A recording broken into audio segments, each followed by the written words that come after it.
Desired state configuration in PowerToys, a lot of new features in DevHome, and an integrated Copilot experience in Visual Studio, it was an exciting April. Welcome to the Dev News. Hello everyone. Looks like I missed some episodes of Dev News over the last months, but we are back with the news of April.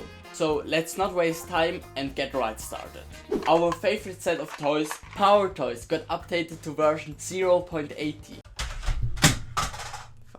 And it adds support for desired state configuration, short DSC. DSC is a file format based on YML that allows you to set your PC to a certain state. There are already other DSC systems like Winget to install certain packages, or a Windows Developer DSC to allow you to set things like developer mode. DSC for PowerToys allows you to set PowerToys settings. If you want to know more about DSC for PowerToys, I'll link the documentation in the description.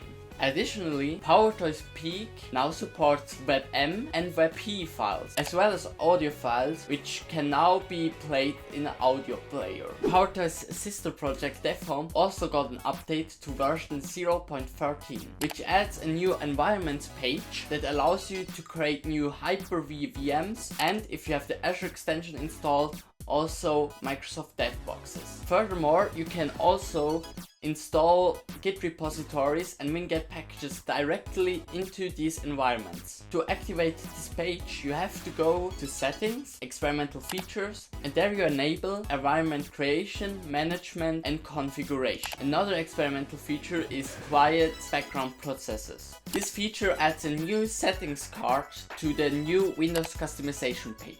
When you enable this mode, process management will be optimized for up to 2 hours for your coding session. After you end the session, you will be able to view a summary of all the processes that run during the sessions, as well as their consumption. If you want to export this, you can export it to a CSV file. Additionally, the Windows customization page allows you to set various Windows settings related to developers, as well as get some insights into your dev drive. There you can also find different caches of different package managers, and it allows you to move them directly onto your dev drive. When you're setting up your machine in machine configuration, you can now save your changes to a DSC file. And when you're applying a DSC file, get now a cool summary about all the changes that this will make to your PC. The Github extension version 0.14 adds the ability to set titles to your widgets. And the Azure extension 0.8 allows you to search for Azure DevOps repositories in your machine configuration. A whole free previews for Visual Studio 17.10 got released. Preview 3 adds GitHub Copilot support directly into Visual Studio. This lets the Visual Studio button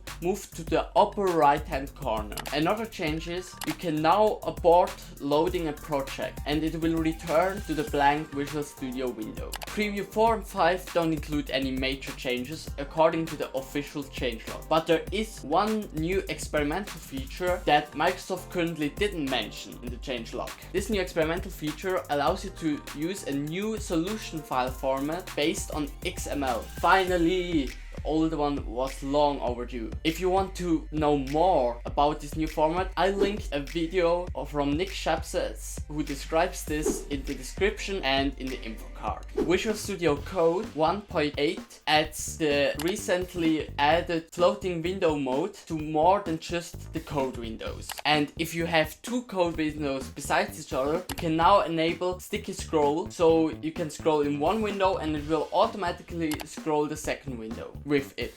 A lot of other small awesome features like the ability to set the activity bar to the button were also added. A small thing for GitHub, you can now set push protection rules just like branch protection rules to your GitHub repositories. These allow you to restrict certain file paths, to not allow certain file extensions to be pushed, or to set a maximum path length. All the Jetbrains tools and IDEs are now on version 2024.1, with the biggest news being the new Jetbrains AI, which is an alternative to GitHub Copilot, which is directly integrated into the Jetbrains IDEs. And at last, the things that did not fit into the other categories. Microsoft open sourced MS-DOS 4.0. 4.0 was a version never broadly released that tried to take on multitasking. You can find the whole source code of it now on GitHub. The TypeScript team released the first beta of TypeScript 5.5. The highlight being a syntax checker for regular expressions, where the most common mistakes are now displayed as error messages. And as a last thing, a reminder that Microsoft Build will take place May 21st to May 23rd in Seattle and online. I'm very excited to see what Microsoft holds in store for us developers, and I'm sure there are also certain sessions that will concern you. So if you want to see which sessions are available, you can go to the website build.microsoft.com now and look through the session catalog. And that's all for today. If you enjoyed the video, please leave a like, and if you don't want to miss the next episode of Developer News, then leave a subscription.